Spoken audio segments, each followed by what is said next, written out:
Alors, écoutez, donc nous allons nous allons commencer cette petite intervention qui risque d'être un tout petit peu longue.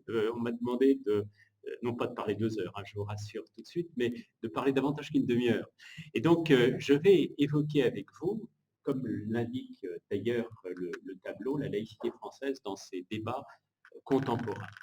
Alors, avant d'arriver à ces débats contemporains, aux effets qu'ils ont pu produire dans l'ordre juridique en particulier, je voudrais probablement maintenant faire un retour en arrière et vous dire que nous ne serions pas là aujourd'hui si nous n'avions quelque part autour du XVIIe, XVIIIe siècle rencontré un véritable bouleversement historique.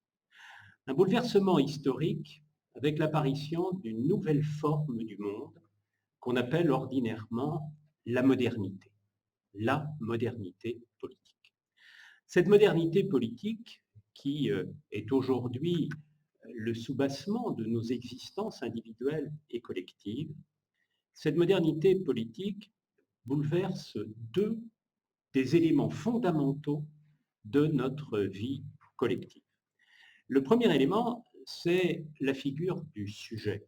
Nous nous pensons tous, bien évidemment, comme étant habités par une idée de l'humanité. Nous sommes tous des hommes, ici, relevant du genre humain, et ce concept-là d'idée d'humanité a profondément évolué à travers le temps.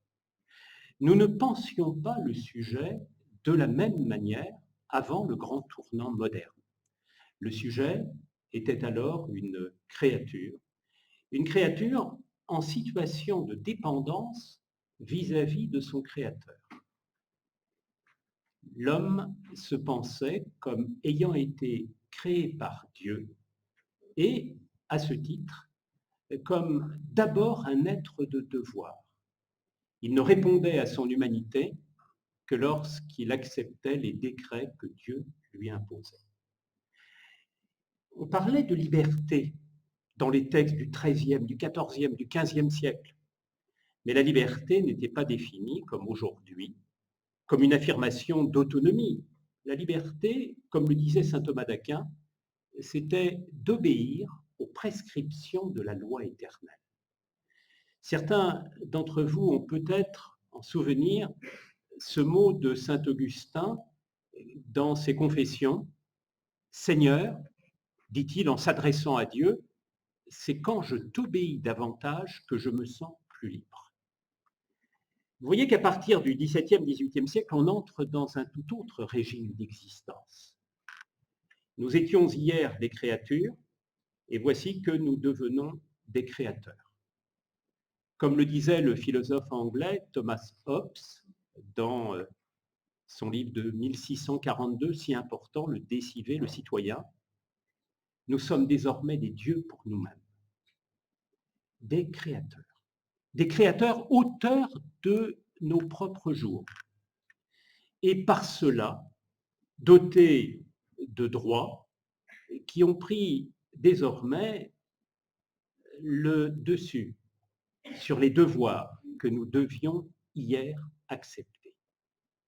C'est à partir de ce moment-là qu'ont pu naître les déclarations des droits de l'homme et du citoyen, qui ne sont rien d'autre dans l'ordre juridico-politique que l'effet de cette affirmation de centralité de l'humain, après que l'humain eût été, dans les temps antérieurs, simplement le sujet de Dieu.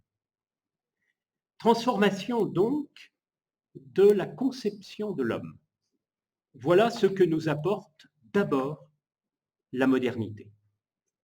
Nous sommes des êtres de droit. S'ajoute à cela une transformation de l'idée de pouvoir. Hier, le prince s'inscrivait dans la grande chaîne de l'être. Lui aussi, il avait été institué par Dieu. Et institué par Dieu, il devait rendre à ce Dieu l'hommage de son obéissance. De sorte que le prince n'était pas là pour satisfaire nos désirs, pour répondre à nos besoins tout d'abord. Il était là pour nous inscrire dans le chemin de la morale, sur le chemin du bien, sur le chemin du salut, avec une association très étroite entre le fait de produire le bien sur cette terre et le fait de nous ouvrir pour demain les portes du paradis. Il faut lire de ce point de vue les serments des rois de France jusqu'à Louis XVI, qui précisent, lorsqu'ils sont sacrés en la cathédrale de Reims, qu'ils mettront toute leur force au service de la Sainte Église romaine. Non pas toujours parce qu'ils veulent légitimer leur pouvoir, mais aussi parce qu'ils croient très sincèrement, c'est leur imaginaire, qu'en se plaçant au service de Dieu, ils font aussi le salut de leur propre sujet. Alors tout cela va être remis en cause par la modernité. L'idée de pouvoir, alors, va se transformer. Le pouvoir, désormais, viendra du nombre, viendra d'en bas. C'est par un effet du contrat, le contrat que nous passons tous les uns avec les autres, que le prince apparaît et que le prince, sur le fondement de ce contrat, va venir régir nos propres existences. Vous voyez que sa mission n'est plus alors de même nature. Il n'est plus au service de Dieu. Il n'est plus au service d'une morale objective. Il n'est plus au service du salut qu'il envisageait hier encore. Il est désormais au service des droits que nous revendiquons. Il est celui par lequel nous allons pouvoir, grâce aux droits qu'il nous reconnaît, construire nos propres existences. Le prince nous permet d'accomplir nos droits. Parmi ces droits, il en est d'essentiels, porté par la Déclaration des droits de l'homme et du citoyen de 1789, pas seulement par cette déclaration, mais aussi par cette déclaration, le droit à la liberté de conscience, à la liberté d'opinion, le droit de propriété, le droit à la sûreté, le droit de résister à l'oppression aussi. Et voyez qu'à travers cette litanie, s'affirme le fait pour l'individu que sur le fondement de ses prérogatives, sur le fondement de ses facultés, il va pouvoir par lui-même construire son propre univers d'existence.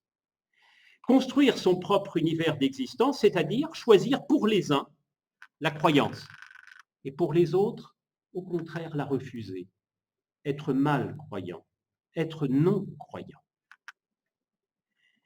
Le monde moderne transforme les conditions de la croyance. Nous étions hier dans l'univers de l'Ancien Régime, assignés à l'unité de foi.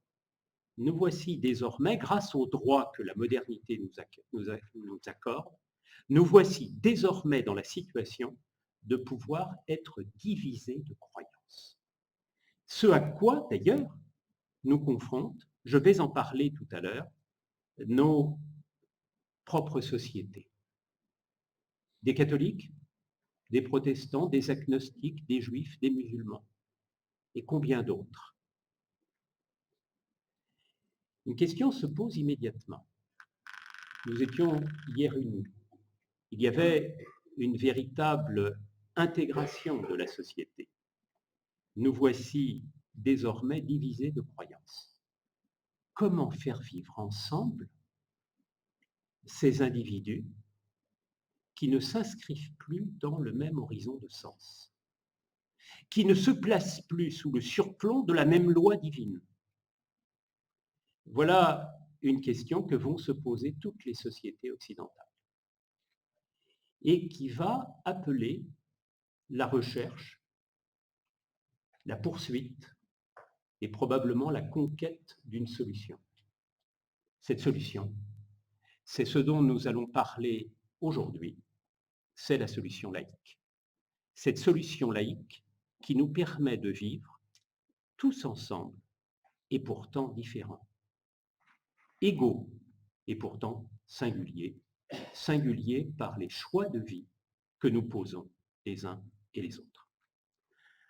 Ayant dit cela, je n'ai pas encore défini cette solution laïque. Il faut, avant que nous entrions dans les enjeux et les débats contemporains, que nous tentions ici de le faire. Je proposerai de partir sur ce terrain de la définition suivant laquelle la laïcité peut s'articuler autour de deux grands principes.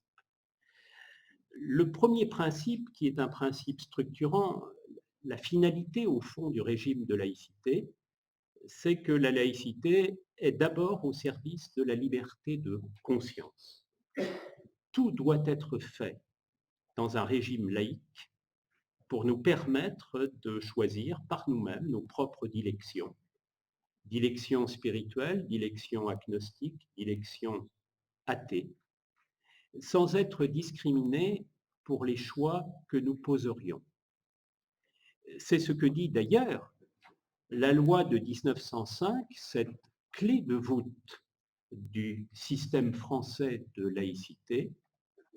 La République assure la liberté de conscience. Liberté de conscience, liberté de pensée, qui a évidemment des prolongements dans l'espace social partagé, la possibilité d'exprimer cette pensée de manière libre, sans jamais être affecté par un quelconque contrôle excessif du pouvoir. S'ajoute à cela un autre principe par lequel nous pouvons également définir la laïcité. Cet autre principe, c'est le principe de neutralité qui apparaît comme l'instrument de la réalisation de l'objectif que j'évoquais à l'instant, la liberté de conscience. Neutralité de qui? Neutralité de quoi? J'en reparlerai tout au long de cet exposé, mais je voudrais ici vous dire, à titre préparatoire, que la neutralité à laquelle fait référence le régime de la laïcité, c'est la neutralité de l'État qui suppose que les pouvoirs publics se tiennent à part de toute transcendance et, se séparant du religieux, n'interviennent nullement en faveur de quelque croyance que ce soit. Alors évidemment, tous les pays n'ont pas adopté les mêmes formes d'articulation de la relation entre l'Église et l'État, les mêmes formes d'articulation de la relation entre d'un côté la liberté de conscience et de l'autre la neutralité de l'État. Tous sont d'accord, en tout cas dans l'ère occidentale, pour dire il nous faut préserver la liberté de conscience sur le fondement d'un État neutre. Ils ne donnent pas toujours la même définition des termes, ils n'articulent pas toujours de la même manière les deux éléments structurants dont je viens de parler. Alors certains États, certaines sociétés, au moment de leur entrée dans la modernité, ont adopté un système de coopération, un système de partenariat des ordres, en ne considérant pas comme une atteinte à la neutralité de l'État, comme une atteinte à la liberté de conscience, le fait de maintenir un lien institutionnel entre l'État et les églises.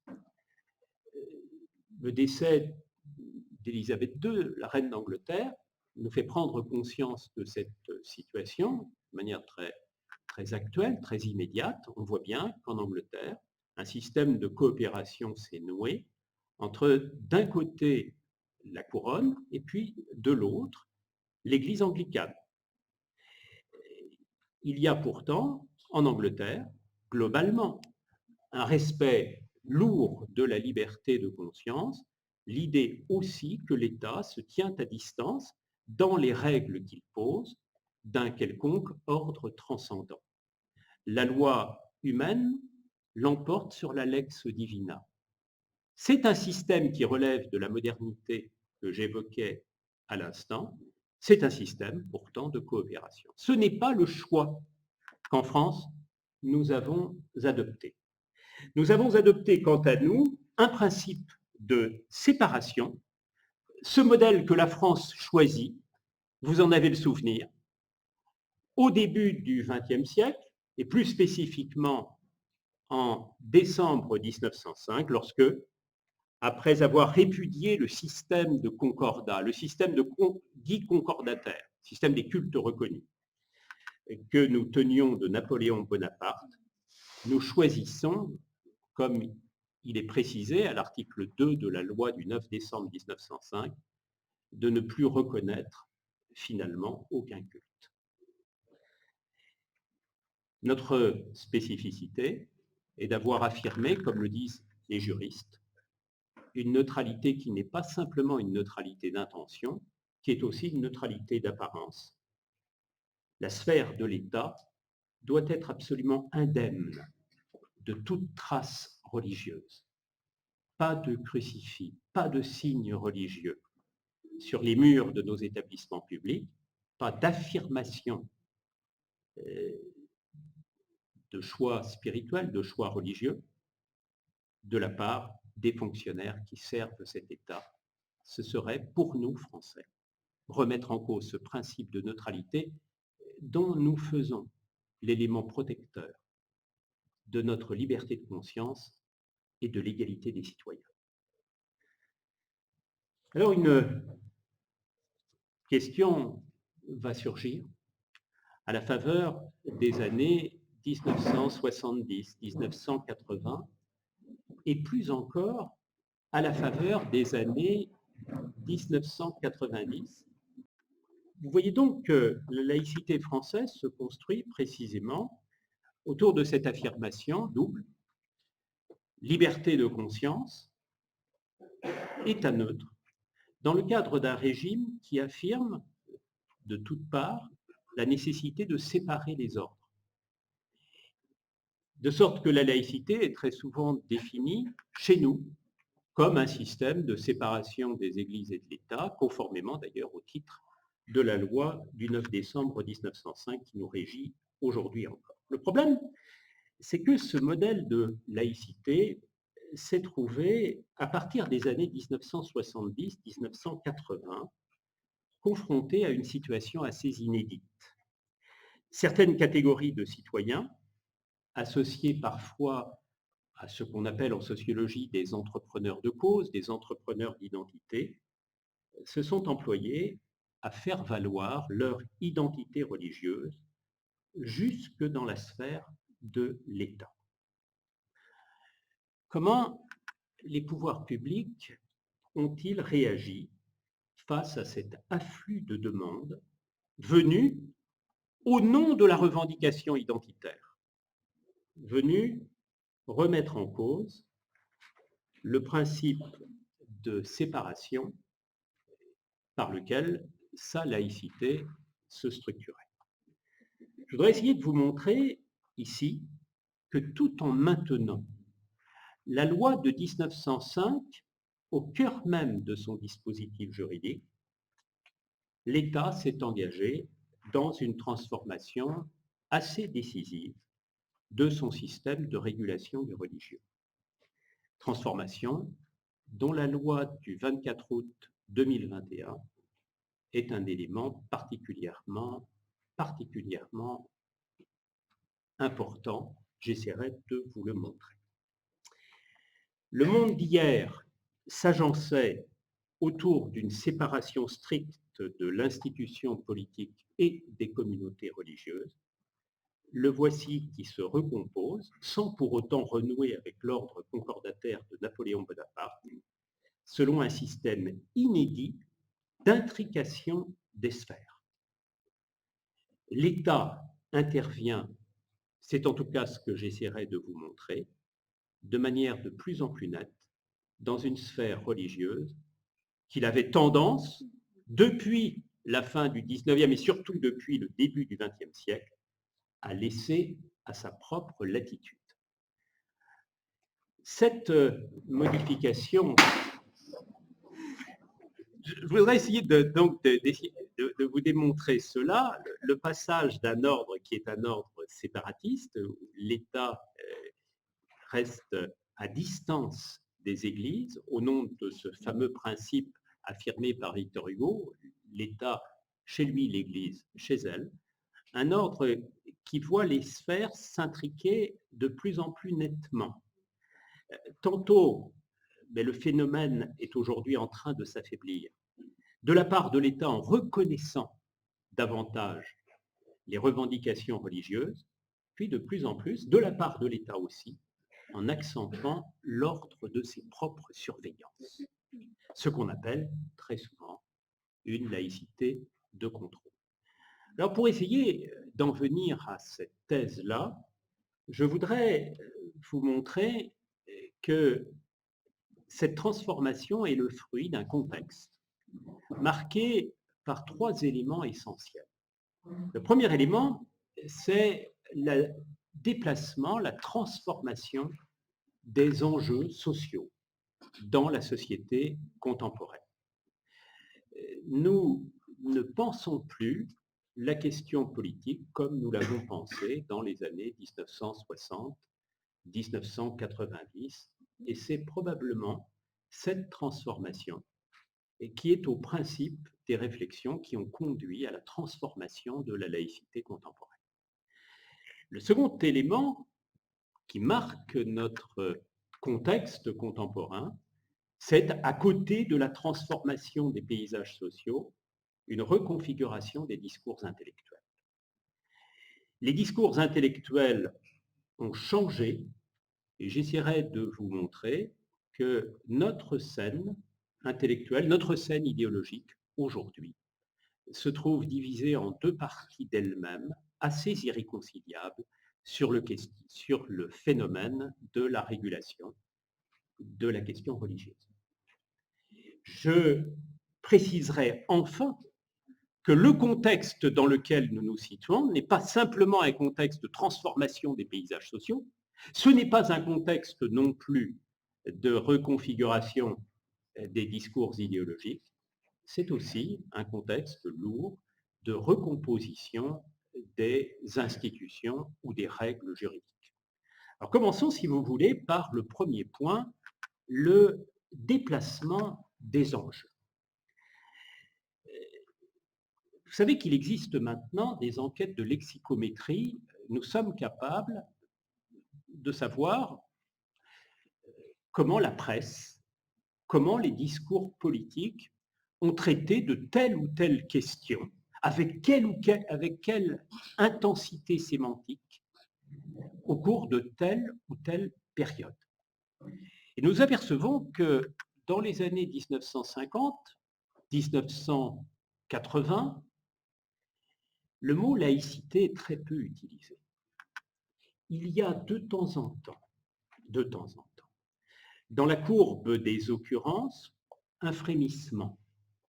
Le mot laïcité réapparaît en 1959-1960, au moment où le président de Gaulle, Michel Debré, font passer leur loi sur le financement de l'enseignement privé. Un autre frémissement, c'est très curieux quand on observe cela, en 82-84. Là encore, le projet Savary autour du service public unifié de l'éducation nationale. De simples frémissements.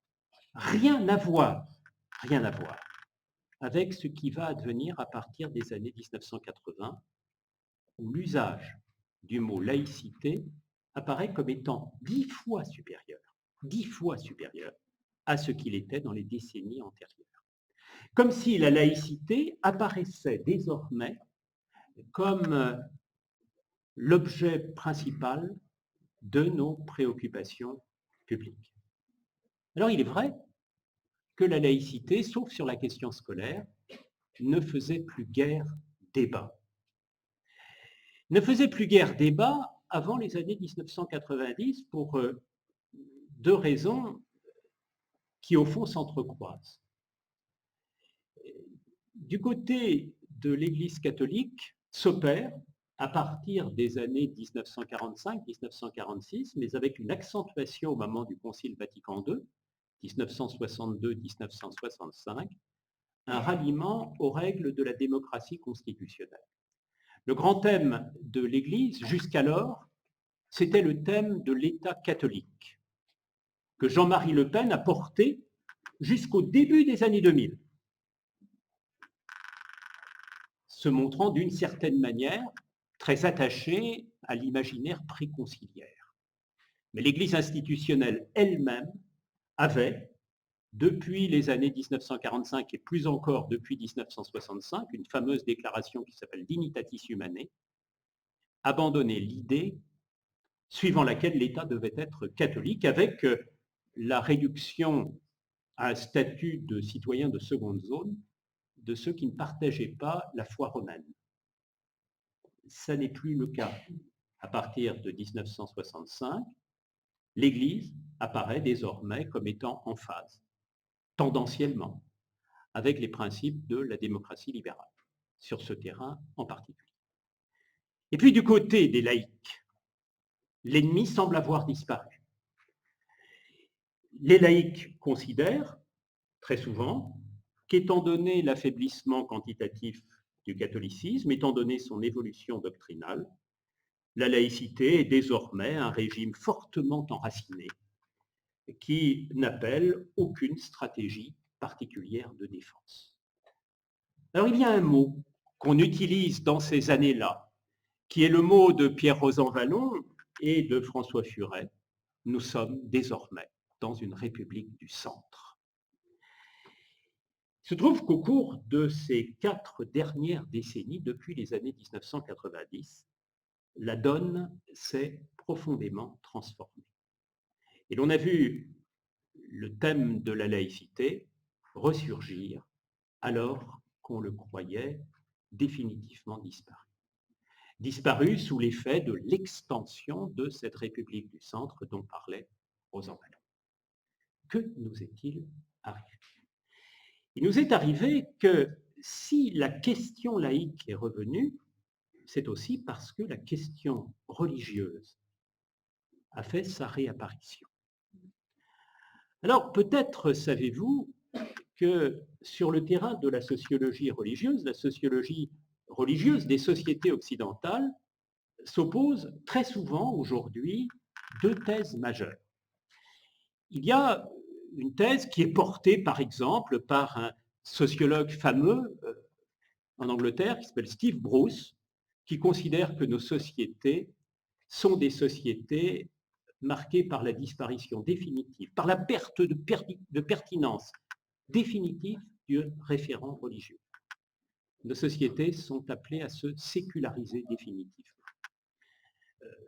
L'un des titres de ce sociologue est tout à fait significatif. Son ouvrage le plus fameux s'appelle God is dead, Dieu est mort. Puis vous avez une deuxième thèse qui est portée en particulier par un auteur américain qui s'appelle Karpov, qui parle de la désécularisation du monde et qui évoque des phénomènes de réenchantement qui probablement, au regard du vacuum qui caractériserait nos sociétés de deuxième modernité, appellerait demain une référence de plus en plus nette au discours religieux. Sécularisation ou désécularisation, qu'est-ce qui caractérise nos sociétés? Je ne vais pas choisir entre les 2 thèses, mais plutôt vous proposer une voie médiane en vous disant que ce qui caractérise nos sociétés aujourd'hui, c'est le phénomène de la polarisation. Phénomène de la polarisation avec d'un côté une très forte tendance que certains considèrent comme étant irrésistible à la sécularisation, à cette disparition progressive de Dieu, de nos champs d'expérience et de nos horizons d'attente. Et on le voit bien à travers un certain nombre de chiffres. Dans les années 1950, jusqu'au tout début des années 1960, pour ce qui concerne la France, les catholiques représentent, ils le disent dans les premiers sondages qui sont alors publiés, 93-94% du total de la population. La France, disait Jean-Paul Sartre, à cette époque-là, est chrétienne, nous sommes tous chrétiens. D'une certaine manière, statistiquement, il n'a pas tort. Tous les dimanches se déplacent comme un peuple massif, regroupé autour du référentiel religieux, 37% de la population. 37% de la population qui assiste aux offices, qui s'expose donc à la parole du prêtre tous les dimanches. Nous sommes en 1955. Vous voyez que nous sommes là dans un univers qui est un univers profondément marqué, certains d'entre vous en ont peut-être le souvenir, profondément marqué par la présence d'un catholicisme profondément enraciné, ce qu'on pourrait appeler avec Émile Poulain une christianitude. Où en sommes-nous aujourd'hui? Prenons les enquêtes sur les valeurs des Européens, des enquêtes massives réalisées auprès de 20 000 Français tous les 10 ans. Ce qui apparaît aujourd'hui, c'est que les catholiques qui représentaient plus de 90% de la population dans les années 1950 ne sont plus aujourd'hui que 32% de la population. Nous sommes confrontés à la transformation d'une culture hégémonique en une culture qui est désormais une culture minoritaire et qui, souvent, nous parlions tout à l'heure avec Jean-François des revendications identitaires, qui souvent a du mal à accepter son devenir minoritaire. Là, on pourrait dire, mais probablement les autres religions ont-ils pris le relais? Il n'en est rien. Les autres religions représentent dans la société française 10% de la population, avec dans ces 10%, 6% qu'il faut attribuer à la religion musulmane. Alors, où sommes-nous? Où sont les Français? La France se situe désormais du côté de cette catégorie émergente dans la sociologie des religions qu'on appelle la société des non-religieux. Avec aujourd'hui, en France, 58% des Français qui se disent sans religion. Alors, l'effet de cette désaffiliation est très clair. Il se traduit dans l'ordre du droit. S'éloignant de la pratique religieuse, s'éloignant de la croyance religieuse, nos compatriotes se sont également éloignés des normes morales venant fonder les normes juridiques qui caractérisaient les sociétés d'hier. Ce qui explique pourquoi, de manière progressive, depuis la fin des années 1960, même la politique de l'intime s'est progressivement sécularisée. Loi sur la contraception, l'avortement, la procréation médicalement assistée, le PACS, le mariage pour les personnes homosexuelles et demain, dans la législature qui vient, probablement le droit au suicide assisté. Tout un ordre qui était gagé sur la croyance dans une morale objective se trouve progressivement déconstruit à mesure que s'affirme la sécularisation de la société française. Mais on ne peut pas s'arrêter là. Si l'on s'arrêtait là, on manquerait une part essentielle de notre propre vivre ensemble. Il y a aussi, comme s'il s'agissait de résister à ce courant de sécularisation, dans notre pays, de vastes mouvements de désécularisation. Des mouvements de désécularisation qui cherchent à réaffirmer de manière plus vive qu'hier, de manière parfois plus incandescente qu'hier, les appartenances religieuses. Cela vaut dans tous les mondes religieux.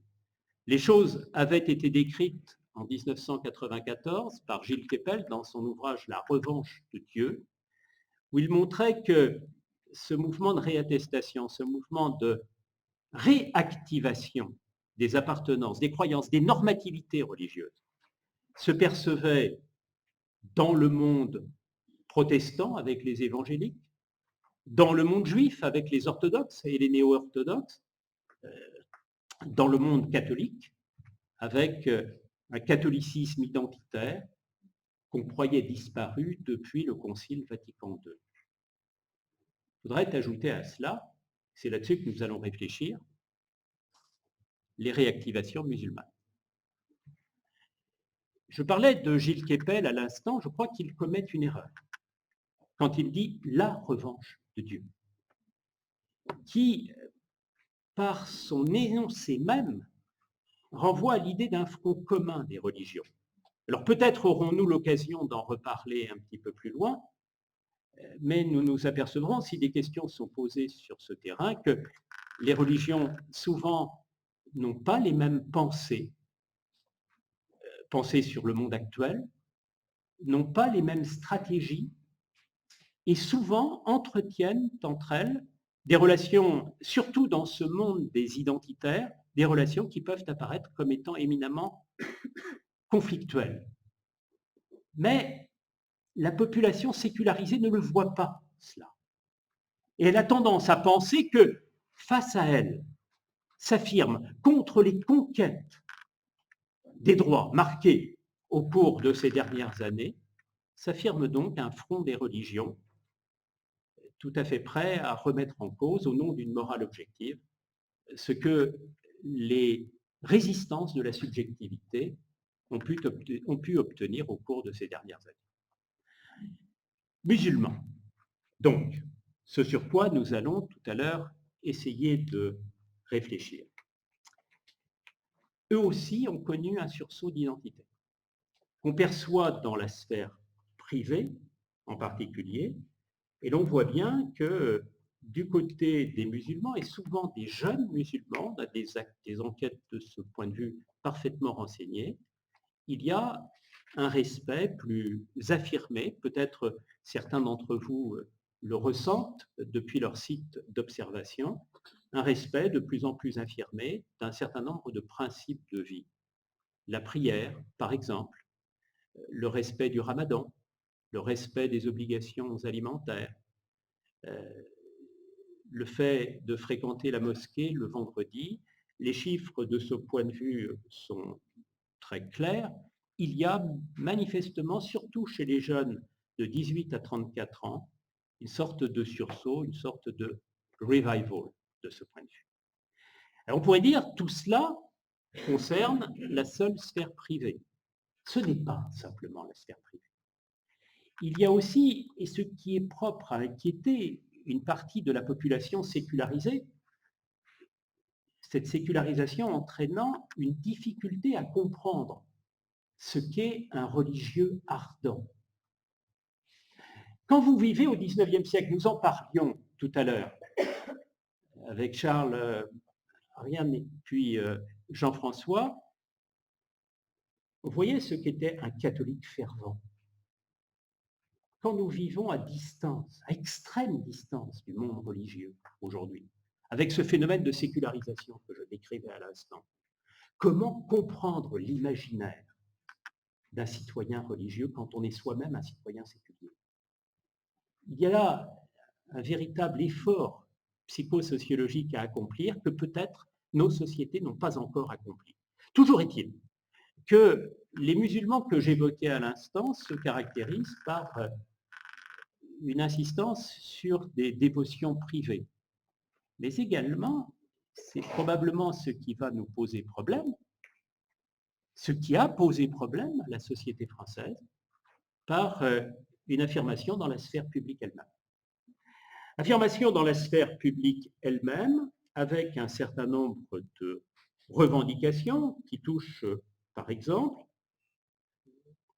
la nécessité affirmée d'obtenir des espaces, d'obtenir des subventions pour la construction des mosquées ou des écoles musulmanes.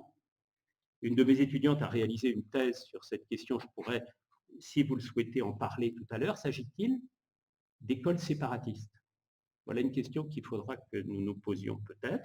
En tout cas, c'est le discours qui est très souvent énoncé.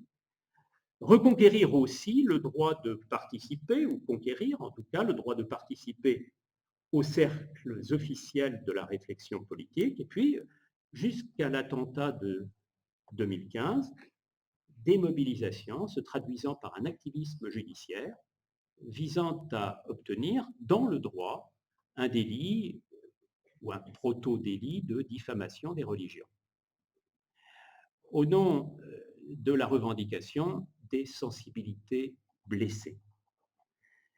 Voilà un certain nombre de points qui vont inquiéter la population, qui vont inquiéter un certain nombre d'intellectuels, je vais en parler à l'instant.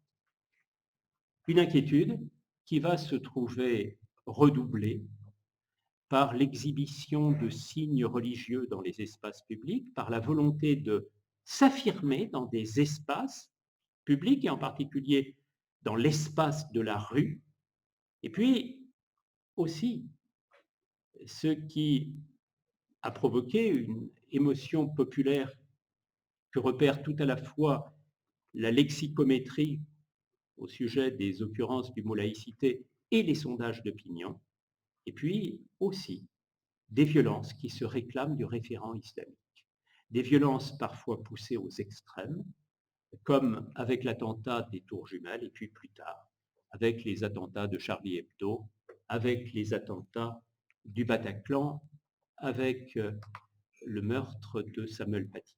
Autant d'éléments qui, mis bout à bout, vont entraîner une réaction de la société française. Alors une question germe immédiatement, nous nous sommes aperçus que le débat sur ces questions arrive très vite en France. Plus vite qu'en Angleterre. Le débat en Angleterre se structure sur la question de la présence des immigrés, des allochtones, comme on dit parfois, à partir du début des années 2000, mais pas sur la question de la laïcité, sur un autre thème, qui est la question de la sécurité. Chez nous, le débat arrive très vite, dès 1989-90. Et encore une fois, on le voit très bien à travers les analyses lexicométriques que je vous disais à l'instant, les occurrences de mots. On le voit très bien en lisant les discours. Et on s'aperçoit que c'est autour de la laïcité que très vite le débat se structure. Pourquoi si vite? Pourquoi si vite en France, alors que les autres pays prennent du retard, et quand ils en parlent, souvent ce n'est pas à partir de la question de l'articulation entre le religieux et le politique. Je dirais que sur cette question, trois raisons peuvent être mobilisées.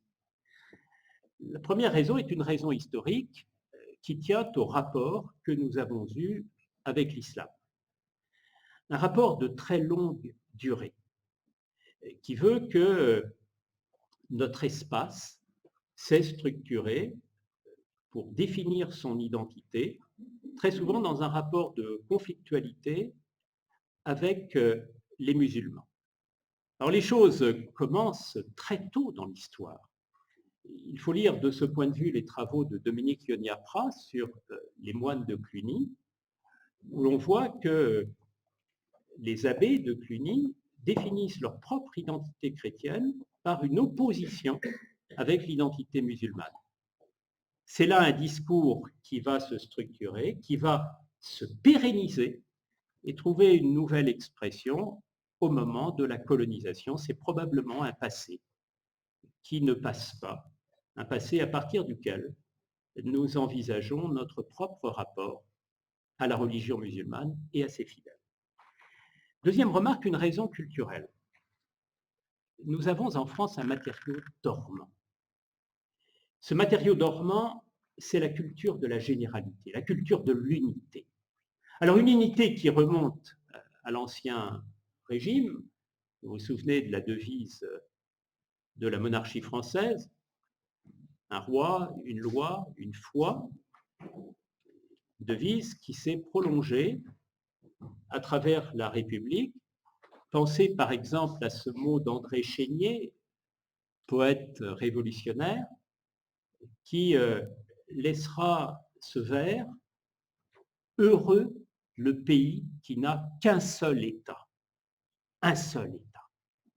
Cette culture de l'unité, cette culture de la généralité, qui caractérise en effet notre propre pays, matériau qui dort de temps à autre, matériau qui nous permet de temps à autre de repenser l'horreur d'avoir deux jeunesses, l'horreur d'avoir deux écoles, l'horreur d'avoir une diversité de population sur le même territoire.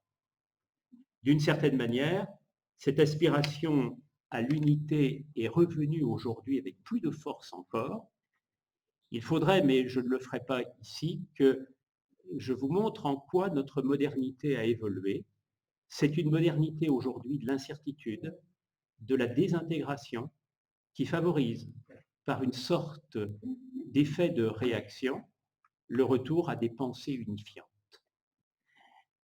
Et puis il y a enfin une raison idéologique sur laquelle je vais maintenant m'arrêter, c'est qu'il y a eu en France une véritable force, une puissance des discours intellectuels et médiatiques pour pointer l'importance de la rupture communautariste.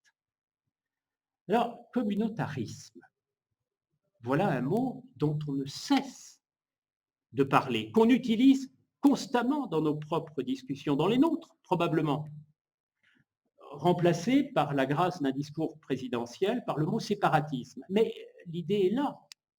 Le communautarisme, c'est un mot qui apparaît au tout début des années 90, qui apparaît au tout début des années 1990 comme s'il s'agissait de cibler les tentatives sécessionnistes de ces jeunes femmes, parties émergées de l'iceberg, qui osaient alors faire valoir leurs revendications identitaires dans l'espace public.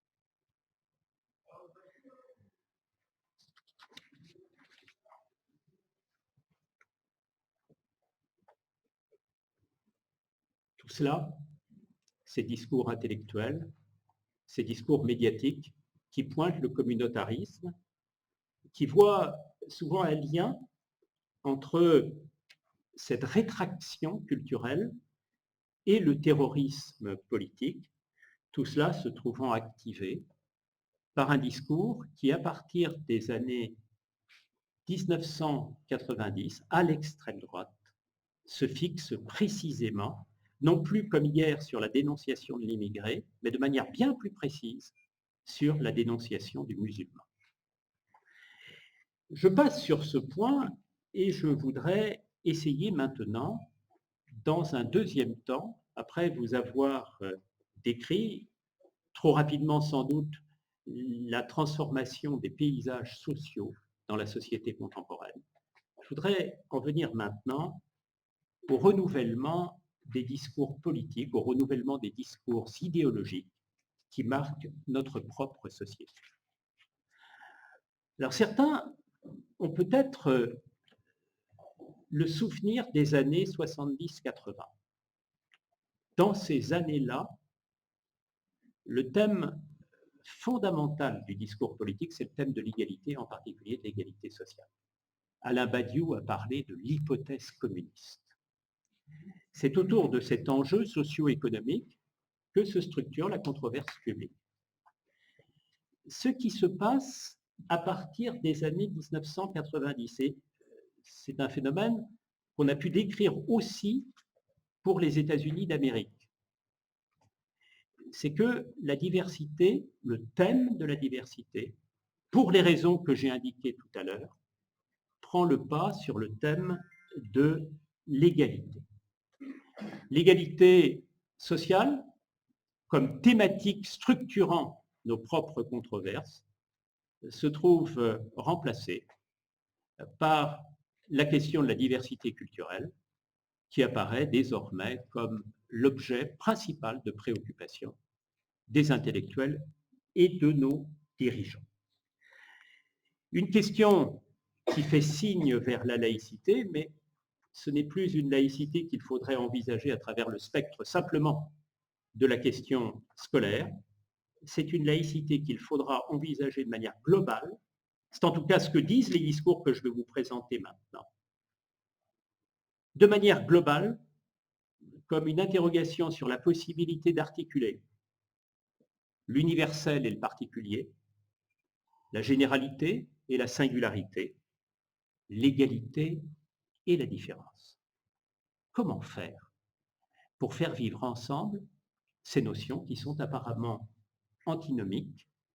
Nous avons dans la société des identitaires catholiques, évangéliques, juifs, musulmans, qui font valoir leurs revendications identitaires au nom de leurs propres particularités, quelle place leur donner dans la communauté nationale? C'est autour de cette question que va se structurer notre controverse. Une controverse qui oppose, pour aller vite, deux grandes écoles. Une première école a voulu, sur un mode inclusif, faire droit à la diversité culturelle de notre société. Et puis vous avez une seconde école qui s'est empressée, au contraire, de défendre ce que j'appellerais ici un point de vue moniste, un point de vue unitéiste, se traduisant par une politique tendancielle d'invisibilisation de la différence. Alors, je voudrais ici reprendre ces deux courants en m'intéressant d'abord aux productions intellectuelles et je dirai quelques mots ensuite sur les productions politiques qui en ont souvent été l'écho. Je voudrais d'abord ouvrir par l'école pluraliste. Alors, on dispose de travaux très, très intéressants sur les années 1980-1990. Et là, on s'aperçoit que la question de la diversité, elle est dans ces années-là très largement portée par la gauche. Alors, il y a dans les années 80 un retour de la nation. On essaye de penser la nation qu'on avait oubliée dans l'époque immédiatement antérieure. Mais comment penser la nation? Faut-il en faire un bloc compact, culturellement unifié? Ce n'est pas toujours ce qu'on voit dans les textes, et en particulier au sein du Parti socialiste. La nation se définit d'abord comme étant le foyer de la pluralité, le monde du métissage. Les discours de François Mitterrand vont tout à fait dans ce sens, comme d'ailleurs certains d'entre nous en ont peut-être le souvenir, la fameuse manifestation sur les Champs-Élysées, organisée par Jean-Paul Goude, qui représente la France dans la myriade de ses appartenances. Puis vous avez des associations parallèles, essentielles, centrales, qui vont alors aussi dans ce sens. Je pense ici à notre association, la Ligue de l'enseignement, qui, dans le fameux texte Laïcité 2000, estime qu'une société doit se fonder, je cite le texte, sur un vivre ensemble avec ses différences, suivant une éthique de la diversité, du débat et de la responsabilité intellectuelle. Alors, ça n'est pas une diversité aveugle, puisqu'elle est gagée sur une responsabilité intellectuelle. Il reste bien que c'est autour de la diversité que se structure alors, à gauche, toute une conception du vivre ensemble. Cette vision des choses connaît alors, juste après l'affaire de Creil, une théorisation de la part d'intellectuels qui vont tenter de donner un cadre conceptuel à cette vision ouverte du vivre ensemble. Alors il y a des sociologues, comme Michel Vievorka, par exemple, qui a dû venir à tel ou tel moment dans les sessions de la Ligue de l'enseignement. Michel Vievorka va écrire un livre central qui s'appelle La différence, où il introduit dans la société française les œuvres tout à fait majeures de Charles Taylor et surtout de Will Kymlicka, qui, à partir de l'expérience canadienne, nous aident à penser la possibilité d'un multiculturalisme, c'est l'expression qu'ils utilisent, à penser la possibilité d'une société des accommodements. Le monde philosophique prend sa part dans cette affaire. Et je pense en particulier au discours de Paul Ricoeur, on pourrait citer bien d'autres philosophes, qui va essayer de penser la notion d'identité sur laquelle je vais revenir à l'instant, tellement centrale dans le cadre de ce courant. Et puis vous avez des historiens L'un des amis de la Ligue, Jean Bobéro, produit dans ces années-là, nous sommes à la fin des années 80, début des années 90, souvent d'ailleurs en lien avec la Ligue, une lecture que je ne dirais pas hétérodoxe, elle avait déjà été préparée par d'autres auparavant, par Jean-Marie Mayer en particulier, par Maurice Larkin aussi, mais une autre vision de la loi de 1905. Non, nous dit-il, la loi de 1905, cette loi de la laïcité, n'est pas une pure singularité française. Elle adapte à la société française ce principe de liberté de conscience qui vaut au fond dans toutes les sociétés occidentales. Écartons de surcroît, nous dit-il, toutes les conceptions rigides de la laïcité qui voudraient faire de la laïcité un discours et un régime de l'anti-religion. Non, nous dit-il, la laïcité, c'est d'abord l'institution d'une liberté publique. Alors, sur le fondement de ces discours, la différence, l'identité, la laïcité, vont se mettre en place des argumentaires que reprennent aujourd'hui, que développent toute une série d'intellectuels plus jeunes, souvent rassemblés d'ailleurs par l'organisme privé qui a succédé à l'organisme public de Jean-Louis Bianco, l'Observatoire de la laïcité, un organisme associatif privé qui s'appelle la Vigie de la laïcité. Et l'on trouve à la Vigie de la laïcité un certain nombre de théoriciens de la laïcité souvent, mais théoriciens au-delà de la diversité, du vivre ensemble, qui s'inscrivent dans la ligne des auteurs que je disais tout à l'heure, Bobéro, Ricoeur, j'évoquais aussi Michel Wieworka. Alors leur idée est simple. Dans le cadre de cette école, il faut, dans la mesure du possible, accepter dans la société les diversités. Accepter les diversités, c'est très facile de le dire, c'est difficile d'imposer ce thème aujourd'hui. Et l'on voit bien, quand on étudie les discours de cette tendance, que leur position a changé. Dans un premier temps de son histoire, c'est une position très offensive.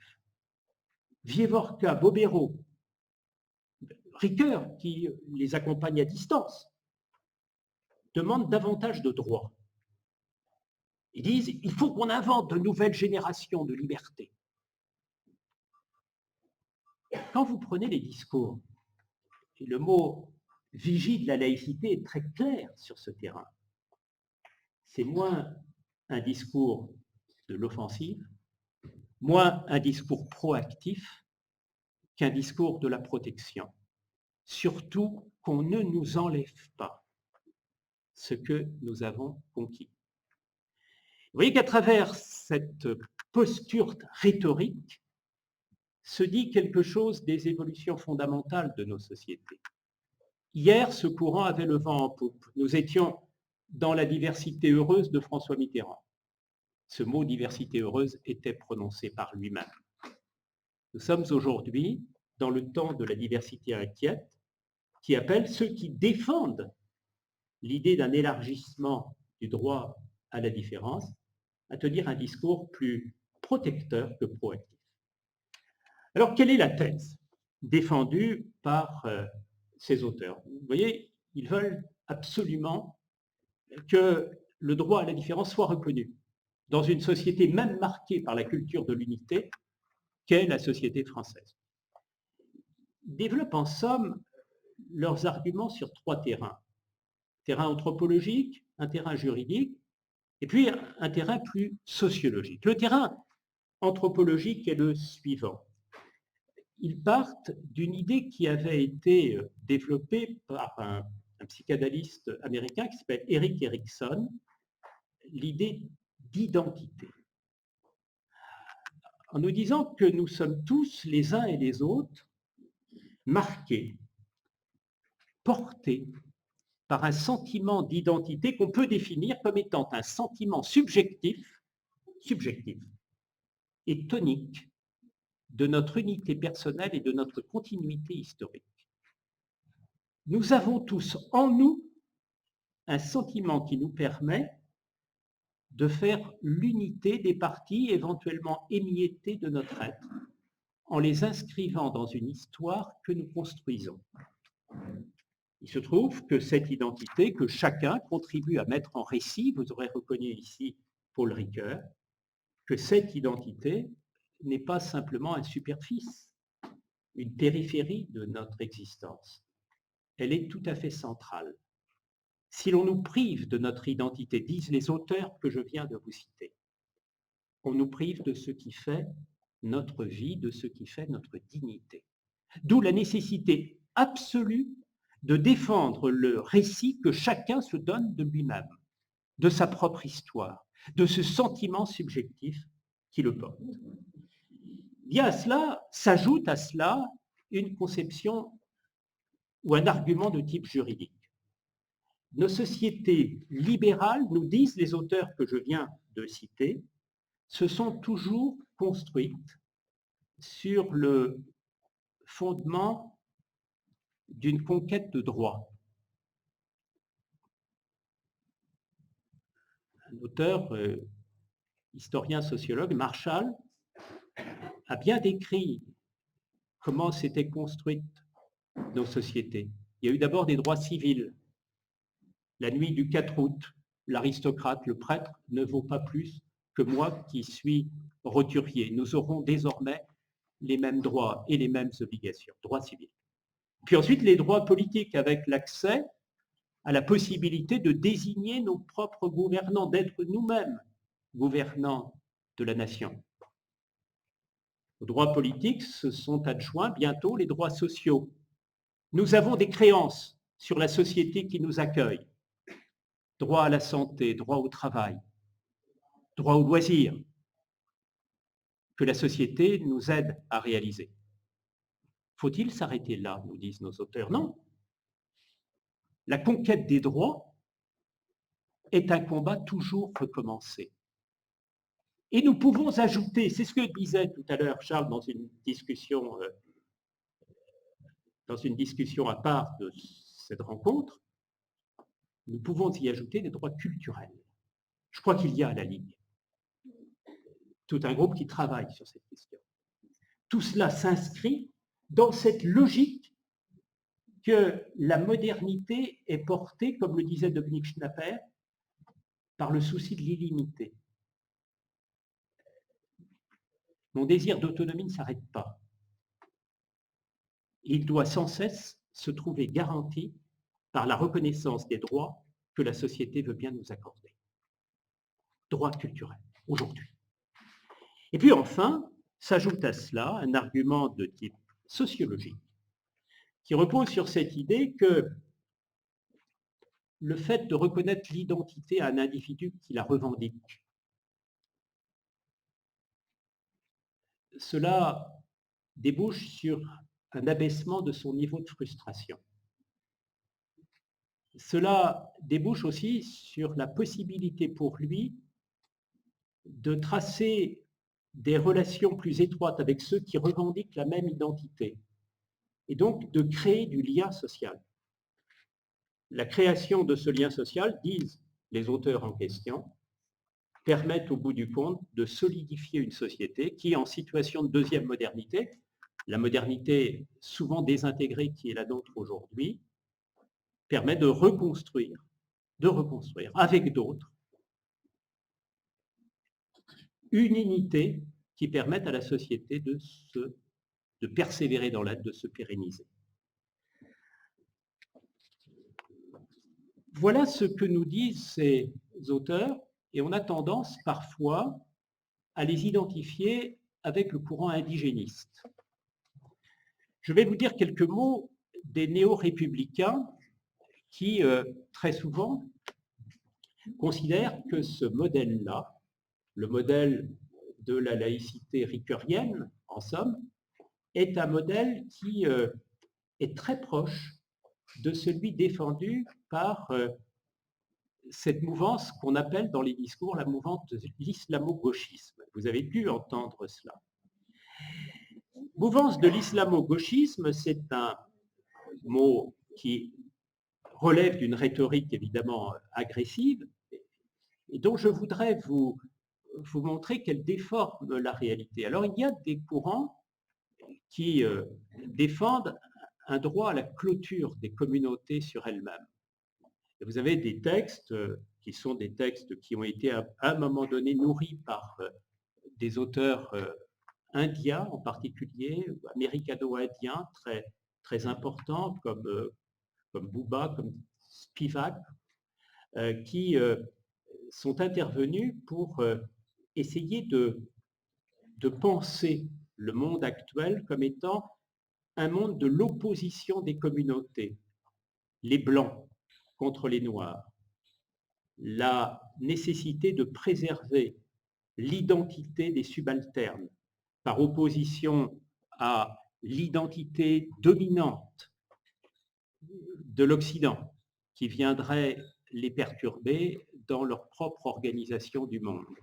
Vous avez en France un courant qui représente parfaitement ce monde-là, c'est le Parti des indigènes de la République, qui est devenu depuis quelque temps le QG décolonial.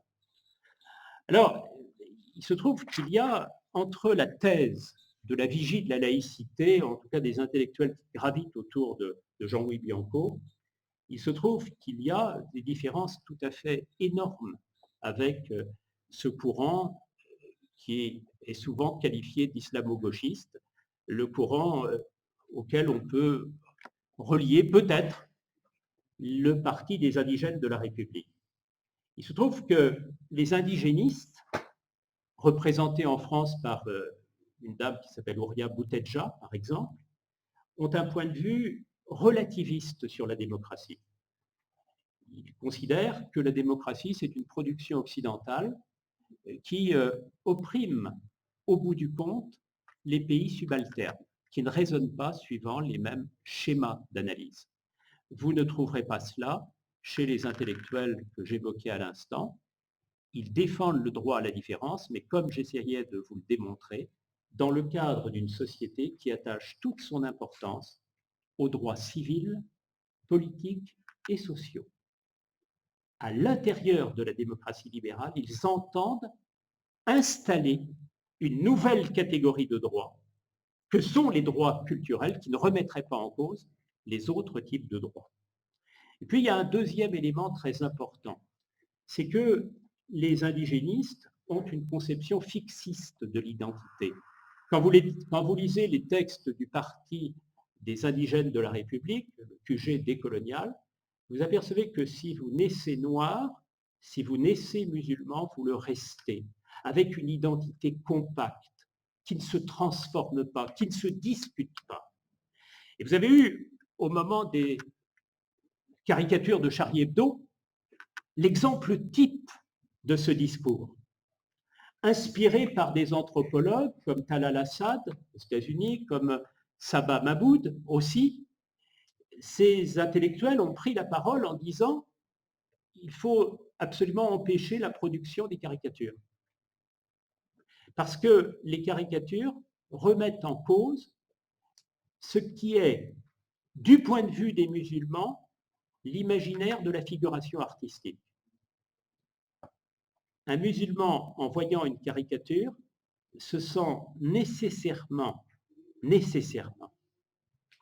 frappé dans son identité même, parce que cette caricature, à travers l'image, bouleverse totalement sa vision du monde. Vous voyez qu'il y a là un élément tout à fait typique de ce discours indigéniste, l'idée que tous les musulmans ont la même considération, la même figuration de l'art.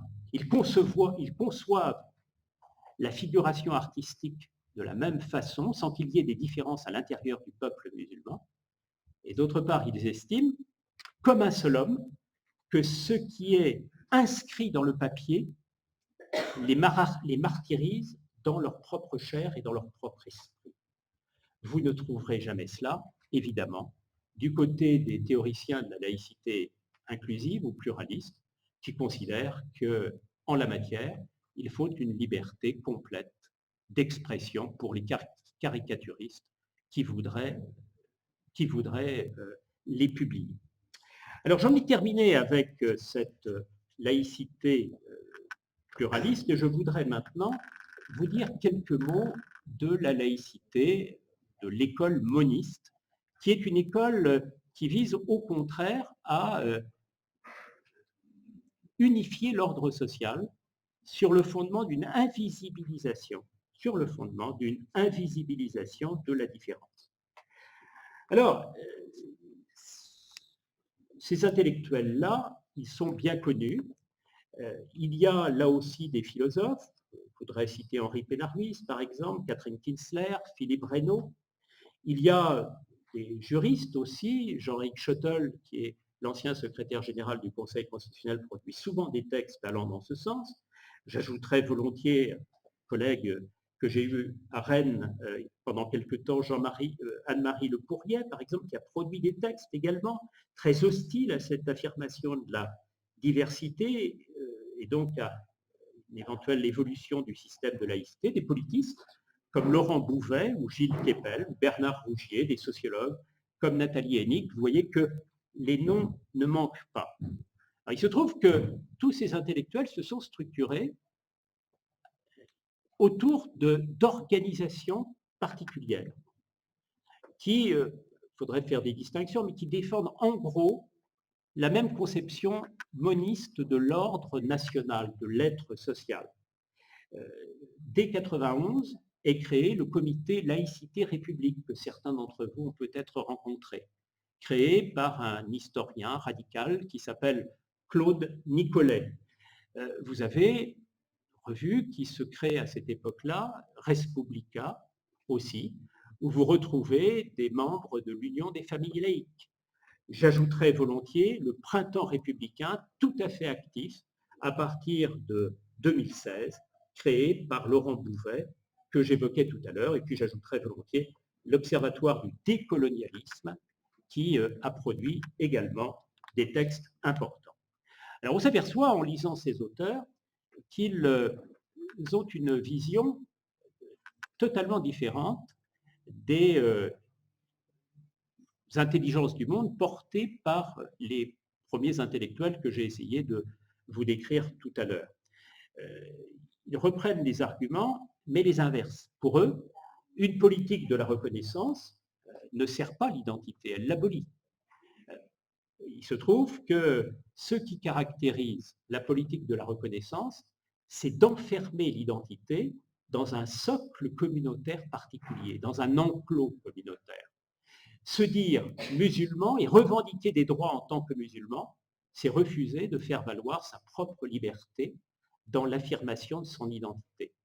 Ce point est souvent développé, je pense en particulier à des textes fameux de Nathalie Hennig en la matière.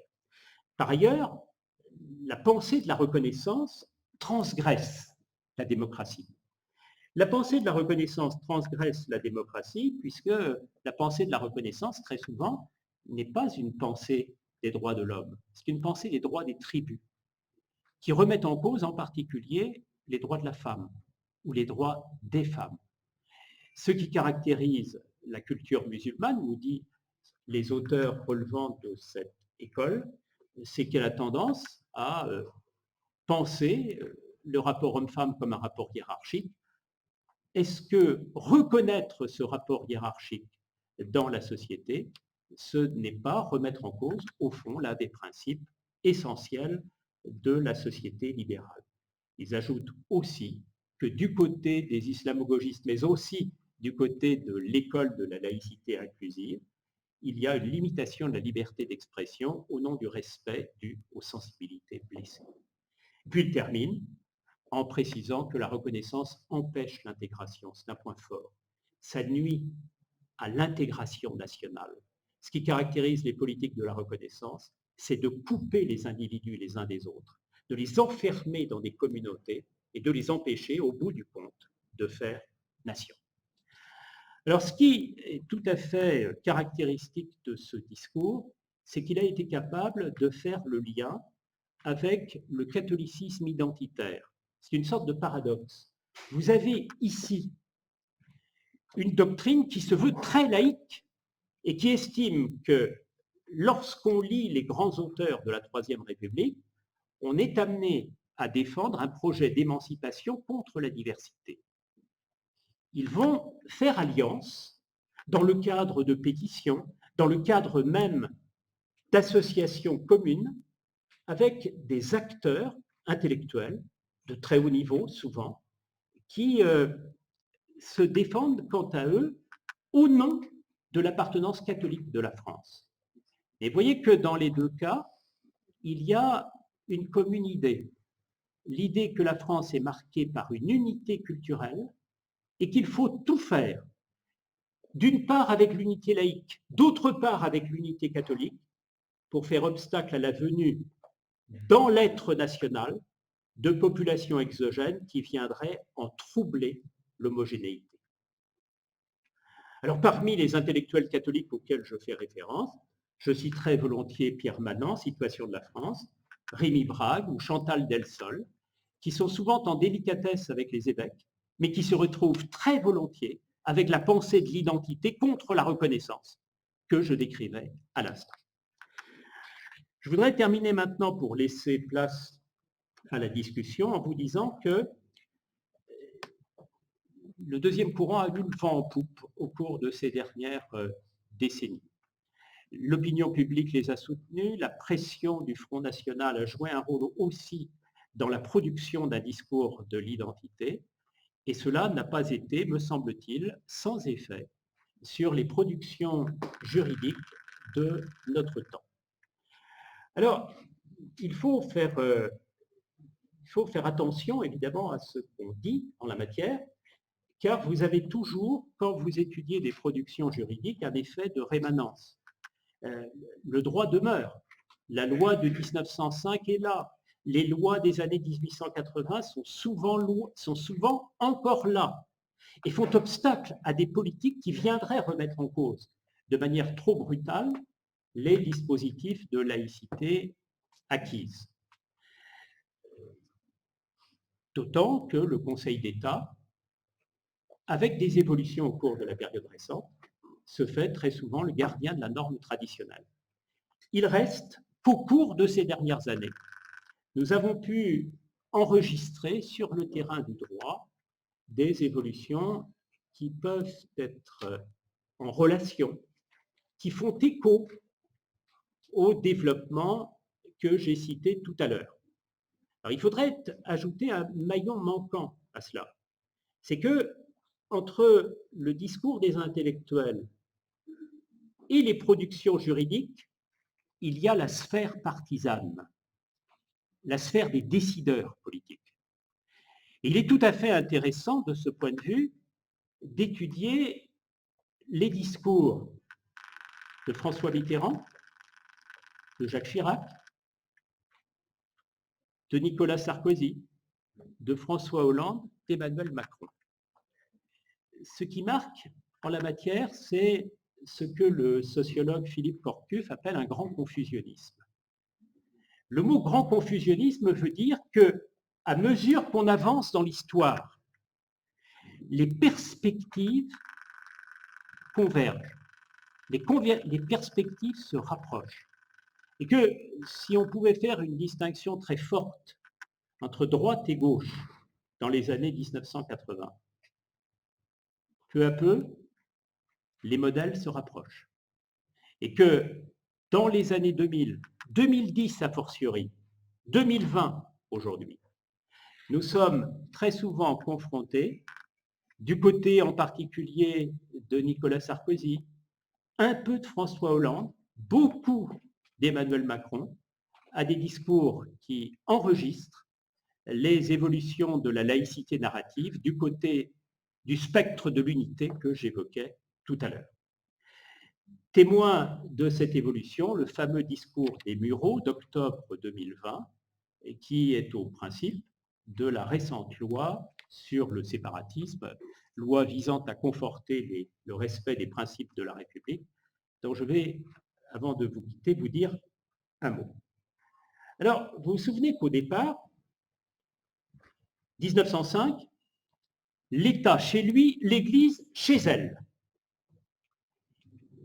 L'État intervient fort peu, c'est en particulier l'objet de l'article 4 de la loi de 1905, sur les principes d'organisation interne des églises. Ce qui marque la société contemporaine, le droit, dans son actualité la plus récente, c'est qu'il y a une tendance de plus en plus forte à intriquer les sphères.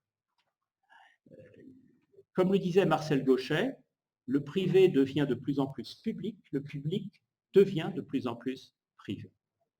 Et cela se traduit par le fait qu'on a dans le droit contemporain des phénomènes de rémanence de la reconnaissance.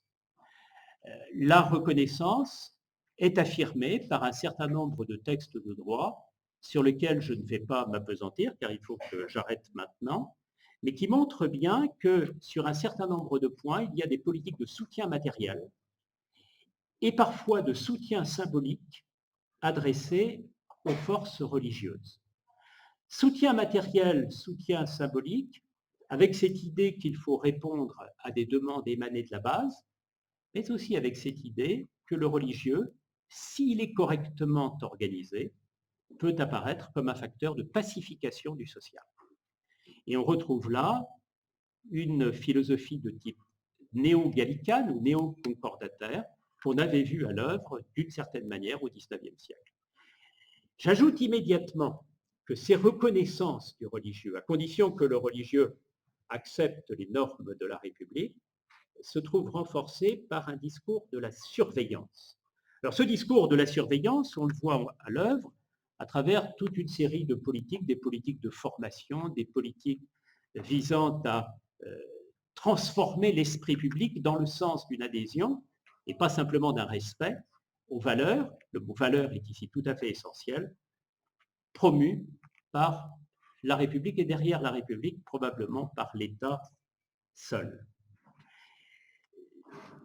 Ces politiques de surveillance, on les a vues tendanciellement se mettre en place à travers toute une succession de lois, toute une succession de règlements, ce droit dur étant renforcé par un droit mou, fait de recommandations, de vade-mecum, de Chartres en particulier, et Gwenaël Calvez qui est là a particulièrement bien pointé cette évolution.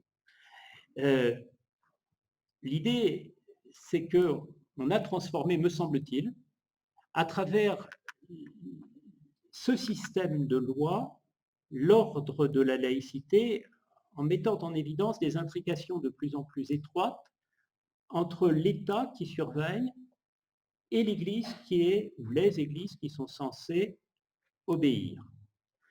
Alors, à travers des lois que je voudrais vous citer, leur succession parle. 2004, loi proscrivant le port des signes religieux dans les écoles publiques, signes religieux ostensibles. 2010, dissimulation du visage dans l'espace public. 2016, loi travail, qui autorise la possibilité dans les règlements d'entreprise d'imposer une neutralité à l'intérieur de l'entreprise sous certaines conditions. Et puis surtout, cette loi de plus de 90 pages, la loi du 24 août 2021 qui vient bouleverser toute une partie des lois héritées de la Troisième République. Alors s'il me fallait résumer en 3 propositions ce qui nous est arrivé avec ces lois, je dirais les choses suivantes. Premier élément, on assiste à une extension des restrictions de la liberté religieuse. Ça, c'est très massif. Cela se voit dans les lois de 2004 et 2010, mais surtout dans la loi du 24 août 2021. Alors, je ne vais pas vous présenter cette loi du 24 août 2021, ce serait une gageure d'ailleurs parce qu'elle touche toutes les libertés publiques. Mais je voudrais vous dire qu'elle touche la liberté des personnes à travers un contrôle en particulier accentué des écoles hors contrat, contrôle accentué de l'instruction à domicile. Alors, on peut partager cela, hein, mais l'idée, c'est d'essayer de montrer une évolution de ce point de vue. Deuxième élément, la liberté des collectivités locales, avec l'institution de nouvelles procédures de contrôle du travail des élus. Je pense ici en particulier au déféré laïcité. Chose qui vous intéresse au premier chef, la liberté des associations. Et il faudrait ici nous arrêter sur le contrat d'engagement républicain qui vient subordonner l'octroi des subventions au respect de toute une série de valeurs, parmi lesquelles on trouve, en effet, la nécessité de ne pas remettre en cause le caractère laïque de la République. Où ça commence, où ça s'arrête. S'abstenir aussi de toute action portant atteinte à l'ordre public. Et là aussi, une question se pose, comment définir l'ordre public? Alors, c'est un premier point très important, je crois. Il en est un second, qui ne l'est pas moins, c'est qu'on a assisté, à côté de cette restriction des libertés religieuses, à une redéfinition des espaces d'application de la règle de la neutralité. Vous voyez, au début de mon exposé, j'ai insisté pour vous dire que la règle de la neutralité, elle concernait simplement les personnes publiques. Puis, au fur et à mesure qu'on avance dans l'histoire, au cours de ces 2 dernières décennies, tant est fort le complexe de la peur que j'évoquais au début de cet exposé, ce sont les personnes privées elles-mêmes. J'évoquais à l'instant les entreprises privées qui gèrent les services publics également, qui sont astreints, possiblement, au respect de la règle de neutralité. Puis j'ajouterai un dernier point, c'est qu'on a assisté à une réévaluation des motifs de restriction de la liberté. Il y a un concept qui est très important en droit, c'est le concept d'ordre public, par lequel, depuis l'Ancien Régime, on limite la sphère d'expansion de l'autonomie. Pendant toute une période de l'histoire du droit public en France, on a insisté sur l'ordre public comme étant défini par des critères matériels. La sécurité, la tranquillité, la salubrité.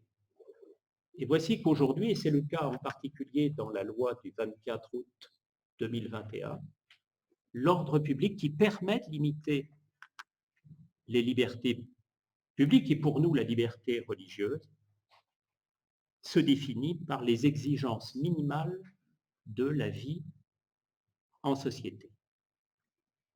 Exigence minimale de la vie en société, le critère devient plus flou, il renvoie non plus à une dimension strictement juridique, mais à une dimension axiologique, qui fait signe vers une transformation de nos systèmes de référence.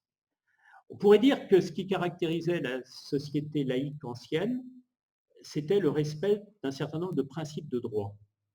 Et qu'aujourd'hui, en particulier avec cette loi du 24 août 2021, produite par les transformations sociales que nous avons vues, produite aussi par le débat intellectuel que nous avons essayé de cerner, par les effets politiques de ce débat intellectuel, la laïcité aujourd'hui se fait bien davantage qu'un régime protecteur de principes juridiques, un principe protecteur, un principe qui promeut même un certain nombre de valeurs qu'on peut dire être des valeurs morales définies par l'État lui-même. Voilà, j'en ai terminé.